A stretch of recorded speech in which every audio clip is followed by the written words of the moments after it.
Yeah, it's your boy. He's back. It's Dane. Subscribe to me, Damian Harkless. I do this for my people. I do this to shed that light, to get that light back, to gain that connection. You know what I'm saying? Shout out to my subscribers thus far. Like I said, we do it for y'all. This is another Real Talks. If you follow my previous Real Talks, you know it gets deep. We go, we dive in. You know what I'm saying? We don't just touch on the surface. We try to crack down and break down these concepts, these ways of life in which we live. Today I got another concept which is in the field of psychology. So this is, you know what I'm saying, getting in our heads, trying to figure out the mind. And the topic is cognitive dissonance. Some of you may be familiar with it, some of you may not be. But we're going to talk about cognitive dissonance, what it is, how we may apply to it, and how we can, I don't think we can prevent cognitive dissonance from occurring. Once I explain it, you'll understand. But I think if we understand when it occurs, it can better help the resolution. Therefore, because we get cognitive dissonance and we essentially subconsciously try to eradicate it, because it's a mental discomfort. Your cognition is your brain. A dissonance is a discomfort. So it's a discomfort within the brain.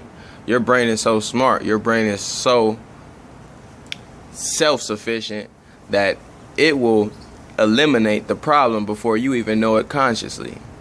So cognitive dissonance occurs when you have two ideas in the brain in which contrast one another. So what you do subconsciously is you'll eliminate one of those ideas to just better feel good.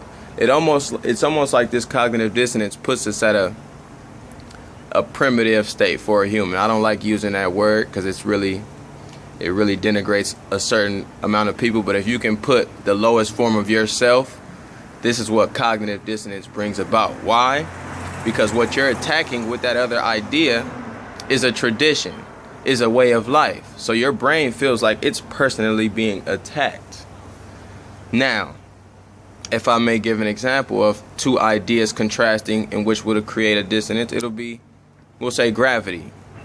Most people here viewing believe in gravity. Most people here are for sure gravity exists. Based on what we've been told, we've been indoctrinated so good, we've been told the truth, and we don't need any more ration from there. We just accept the truths as they're told to us.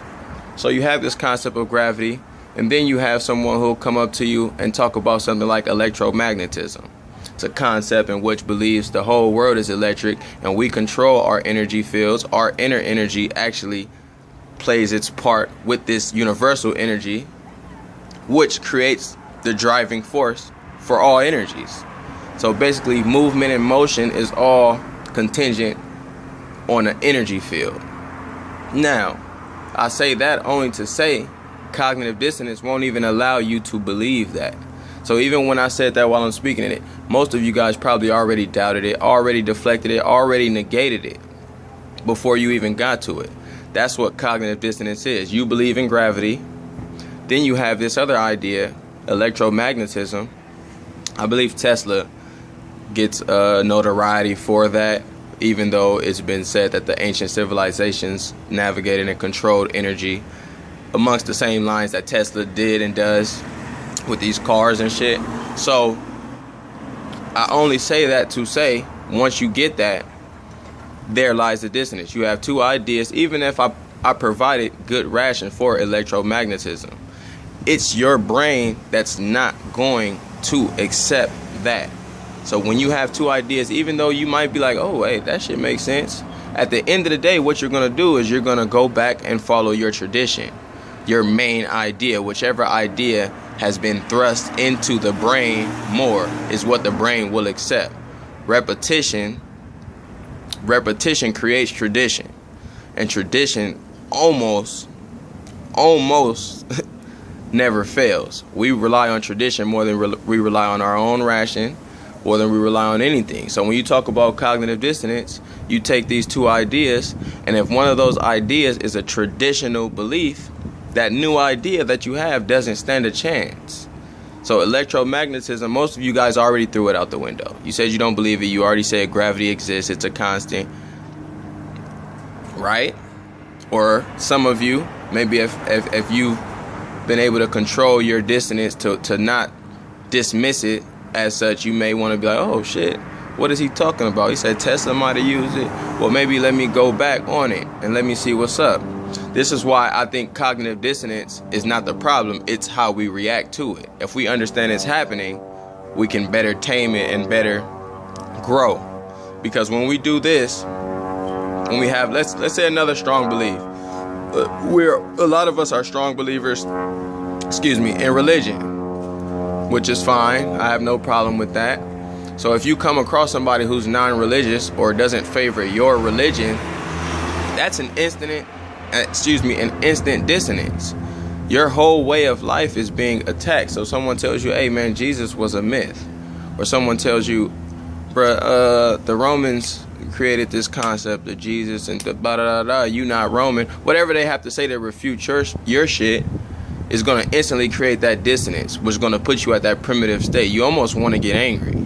This is why it can be dangerous, because cognitive dissonance can provoke anger. It can provoke a lack of ration, and you may say or not be thinking in the right mind state.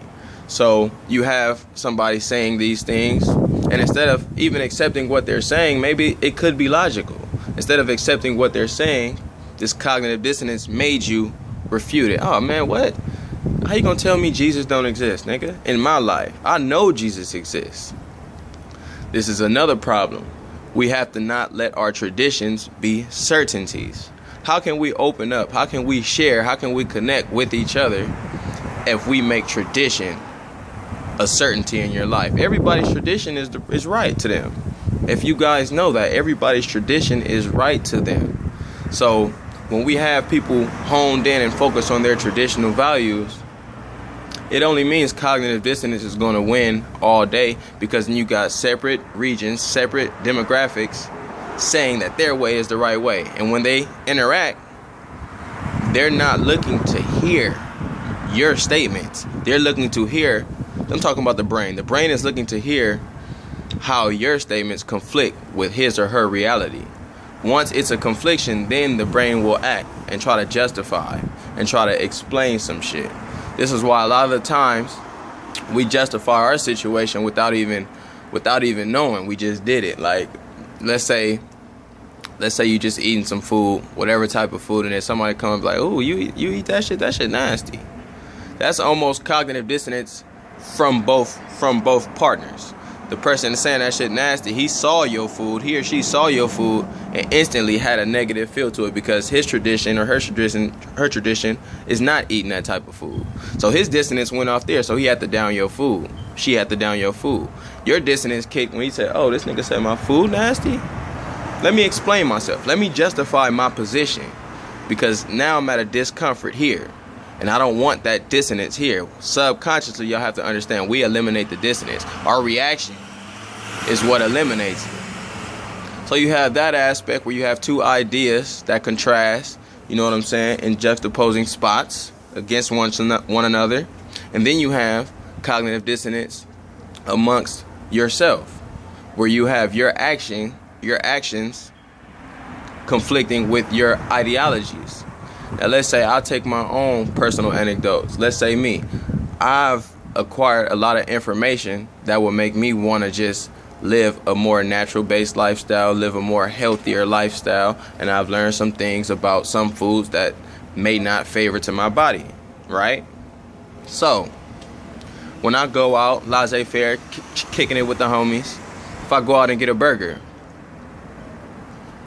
that's cognitive dissonance. Let's say everything I learned told me that this burger, this big juicy, bacon, greasy, feel me, piece of work, I'm finna order up there, and I get that.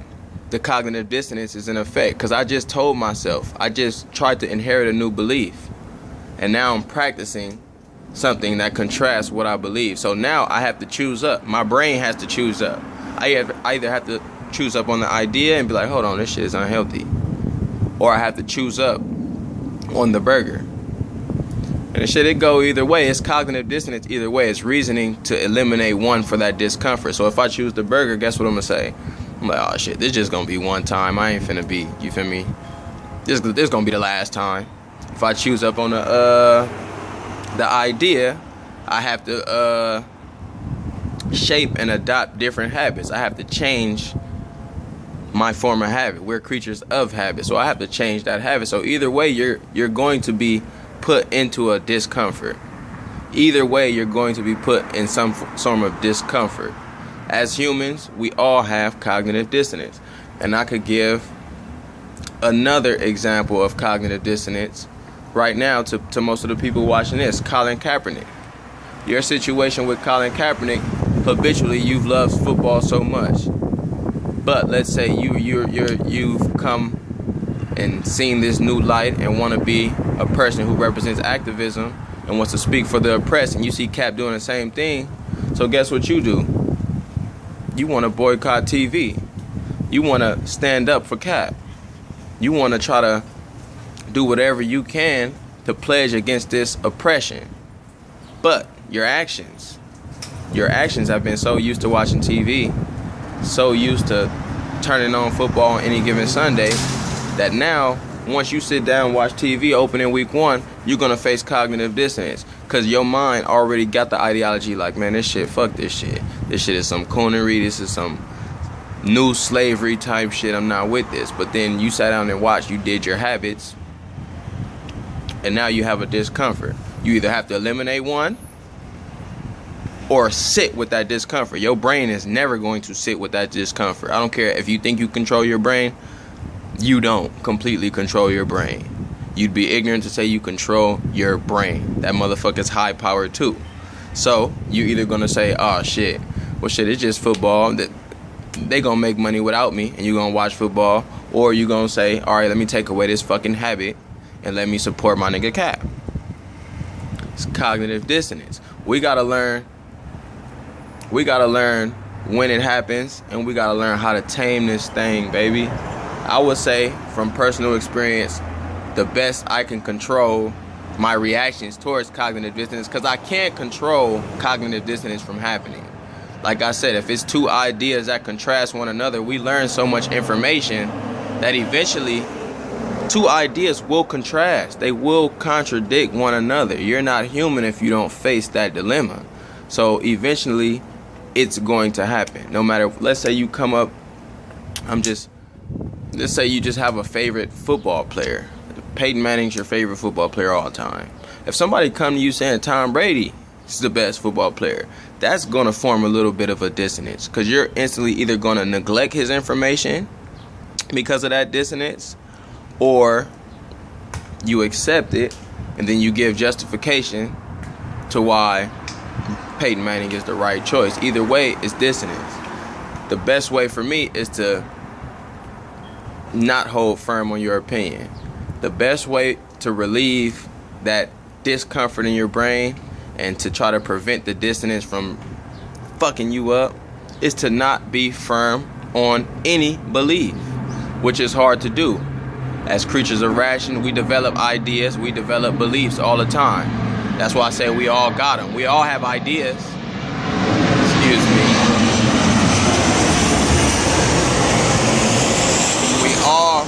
Sorry about that. We all have ideas.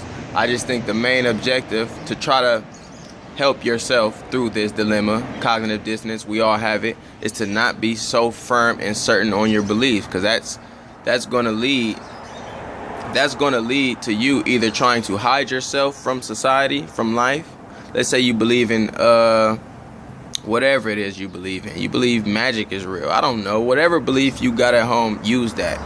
But if the whole world is not aligned with your belief, you're going to be like, all right, I need to stay away from these people.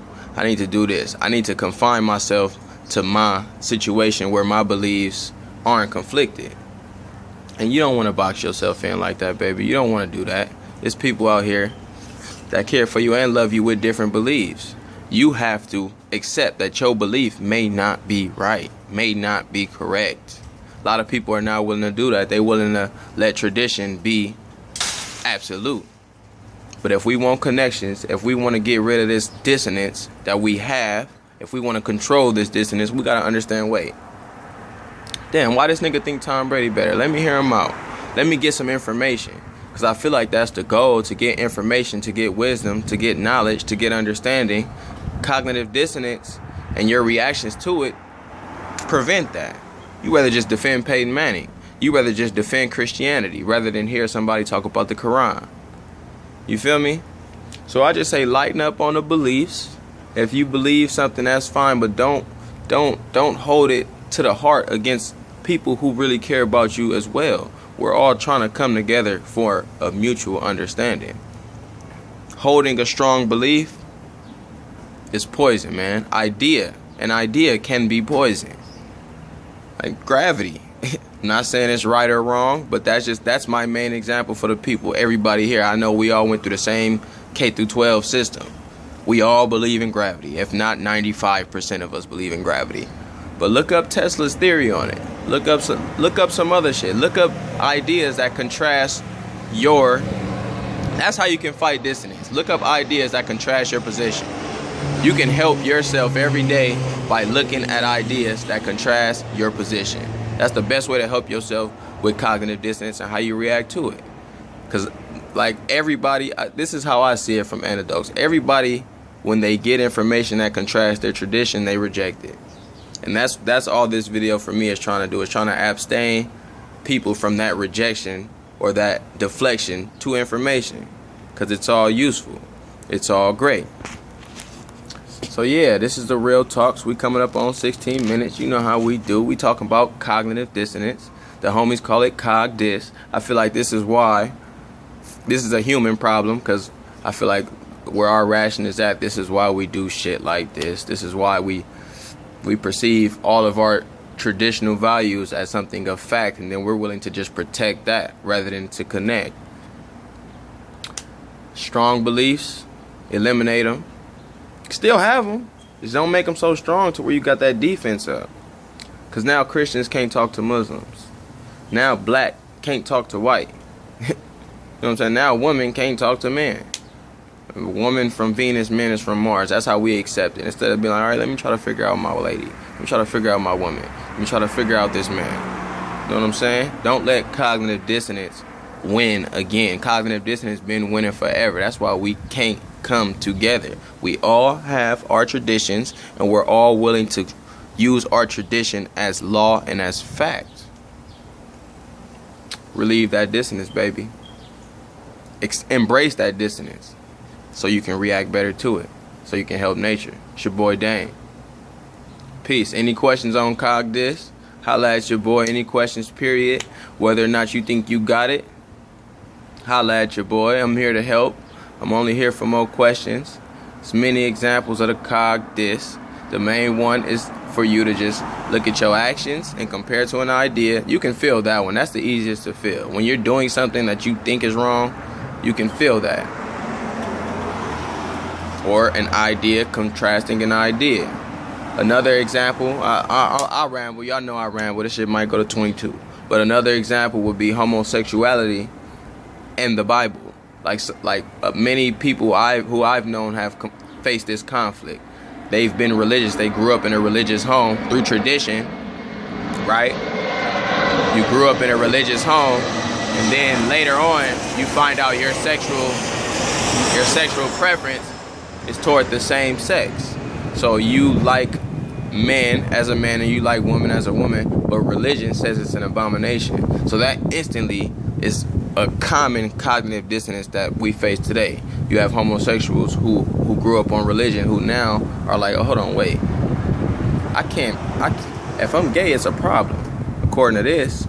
Or the book may be wrong, the book may be the problem, saying that my gayness is a problem. You get what I'm saying? So you got to figure out how challenging it can be to relieve one of those beliefs or to try to choose up on one of those beliefs. That's just another example, man. You can see it prevalent. You can see it prevalent in your life. Find one of your beliefs and challenge that motherfucker and see how your brain reacts. See if you look for confirmation bias. Because that's what it'll do. It'll try to look for confirmation bias. The brain will try to secure you, man. The brain is here for your survival, so it'll try to secure you and comfort you the best way possible. So check if your brain is only justifying some shit because of confirmation bias. and check if you're rejecting some shit that may be logical, may be rational. Electromagnetism, when I start reading up on it, it seemed possibly more rational than gravity. Just possibly. I'm not holding on to anything. But it's your boy, man. Damn. Peace. Love, man. Vibe high.